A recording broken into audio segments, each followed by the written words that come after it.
This is Bob Capetta from the University of Illinois at Chicago, and this discussion is on partial derivatives and min-max problems. This is the second part of that discussion. In the first part of the discussion, we looked at a function, first-order partials and second-order partials. The function was 2x squared y cubed plus 3x to the fourth plus 5x e to the y. The partial of f with respect to x is given here. The partial of f with respect to y is given here. F sub x, which means take the partial with respect to x and then again take the partial with respect to x, is given here. F sub y tells us take the partial with respect to y first and then the partial with respect to y again is given there. And then f sub xy is what we call a mixed partial. First, take the partial derivative with respect to x and then take the partial derivative with respect to y, and you can see the result for that is 12x y squared plus 5e to the y. The next thing we're going to look at is the other mixed partial, namely f sub yx, which means first take the partial derivative with respect to y and then take the partial derivative with respect to x. So this is our notation, f sub yx, the partial derivative with respect to x of f sub y. Well, as I said earlier, f sub y is 6x squared y squared plus 5x e to the y. And we want to take the partial derivative with respect to x of that. So notation again, f sub yx, partial derivative with respect to x of f sub y is the partial derivative with respect to x of that, 6x squared y squared plus 5x e to the y. The derivative of the sum is the sum of the derivatives. We're going to take the partial derivative with respect to x of this first piece plus the partial derivative with respect to x of the second piece.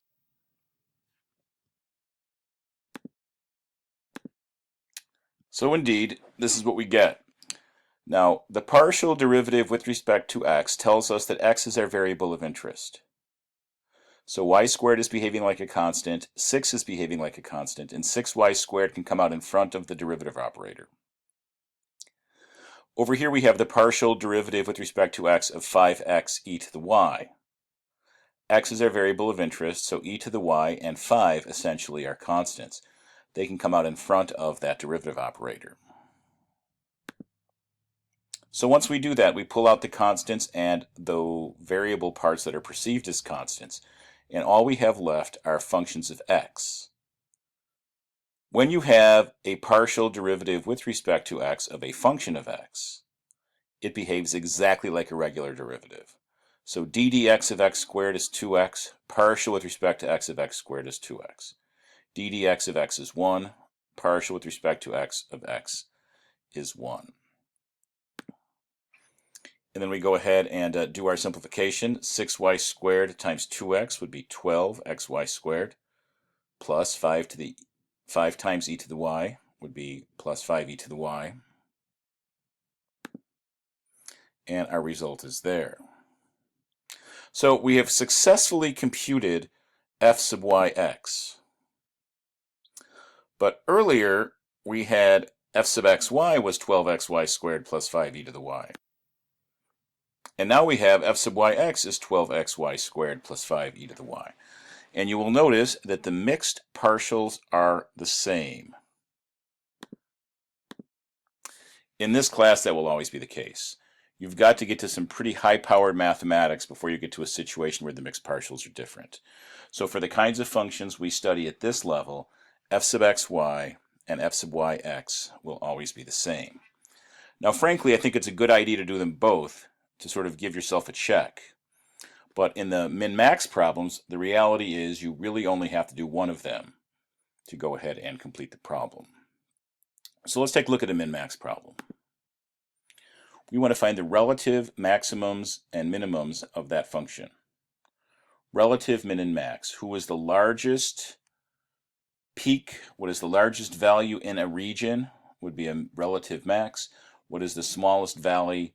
Smallest number in a region would be a relative minimum. So biggest in the neighborhood, smallest in the neighborhood. We have a function of two variables, so the graph of that would be a surface. Think hills and valleys and such. So what's our process? We need to find critical points. And recall back in calculus earlier in the semester, we used the first derivative test. We computed a first derivative, set it equal to 0, and then determined whether that was a min or a max using either the first derivative test or the second derivative test. For functions of two variables, it's a little bit more complicated. What do we have to do? We set two things equal to 0. We set the partial derivative of f with respect to x equal to 0 and the partial derivative of f with respect to y equal to 0. If both of those things occur, we have a horizontal tangent plane, we have a critical point, and that is a candidate to be a minimum or a maximum. Now, we don't know for sure whether they will be. In fact, you'll notice this notion of saddle point comes in. You can have a horizontal tangent plane that is neither a min nor a max. It might be a min from one perspective, a max from the other. So we'll take a look at what that represents. But regarding our process, we've got to take the first order partials, f sub x and f sub y, set them both equal to 0, and do the algebra that's necessary. So that's the first part of the process. So here is our function, x cubed plus y cubed minus 3xy. We want to go ahead and find f sub x and set that equal to 0. So f sub x is the partial with respect to x of that. Partial of the first plus partial of the second minus partial of the third in this case. And we know we're going to pull out constants when we can.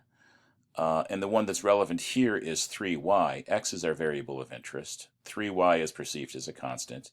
So 3y can be pulled in front of the derivative operator. If it's just a function of x, the partial derivative is the same as a regular derivative. And if the variables don't match, y cubed is perceived as a constant. The partial with respect to x of a constant will be 0. But I pulled the 3y out here, and then 3x squared there, 0 there, minus 3y there. So we get our first partial derivative, namely f sub x is 3x squared minus 3y. Our goal of this process is to set both f sub x and f sub y equal to 0. But let's go ahead and do our f sub y. So f sub y is the partial derivative with respect to y of our function f, which again, partial of the first piece plus partial of the second piece minus partial of the third piece. Can we pull any constants out? That's a mismatch. Those variables match. This thing has an x in it, so 3x can come out as a perceived constant, which you can see it did here. Now the partial with respect to y of x cubed, y believes x is a constant. So the partial with respect to y of x cubed is 0.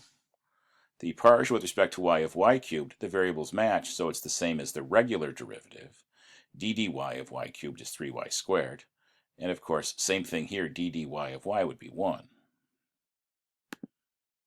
So we get 0 because it's perceived as a constant. 3y squared, variables match, minus 3x times 1.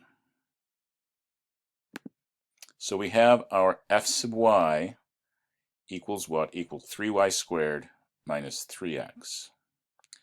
Now, what are we going to do about this? We're going to go ahead and set both of those equal to 0. Set f sub x equal to 0 and f sub y equal to 0. If f sub x is 0, that means 3x squared minus 3y is 0. Adding 3y to both sides, 3x squared is 3y. Dividing both sides by 3, x squared is y. Okay, that's one equation we're going to need to work with. The second equation to find the critical points is to set f sub y equal to 0. F sub y is 3y squared minus 3x has to be 0. 3y squared is 3x, y squared is x. Now how do we solve this simultaneous pair of nonlinear equations? That can be a challenge for some students, so let's go through that process.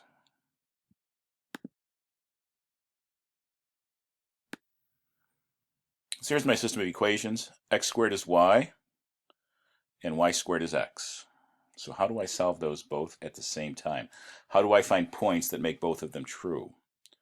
I'm going to start with y squared is x.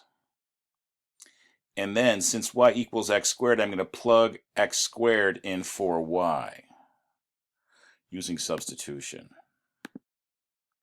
So replacing y with x squared, I now have x squared squared equals x, which of course tells me that x to the fourth equals x. Subtracting x from both sides, I get x to the fourth minus x is 0. Then factoring out the x times x cubed minus 1 is 0. Which tells me x is 0 or x cubed minus 1 is 0. So x is 0 or x cubed is 1. Well, the only time x cubed is 1 is when x equals 1. So I really only have two answers here. I have x is 0 or x is 1. But that's not enough. I need the x value and I need the y value. So how am I going to do that?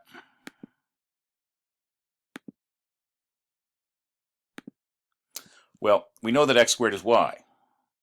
So when x is 0, y is x squared, y is 0 squared, y is 0. When x is 1, y is 1 squared, y is 1. So I have 2 points. X is 0, y is 0, x is 1, y is 1. 2 points. Those are critical points. Those are candidates to be mins or maxes. So 0, 0, and 1, 1 are what we're dealing with. Now what do we do to actually determine whether this is a minimum or a maximum? So does 0, 0 give us a minimum? Does it give us a maximum? Does it give us neither?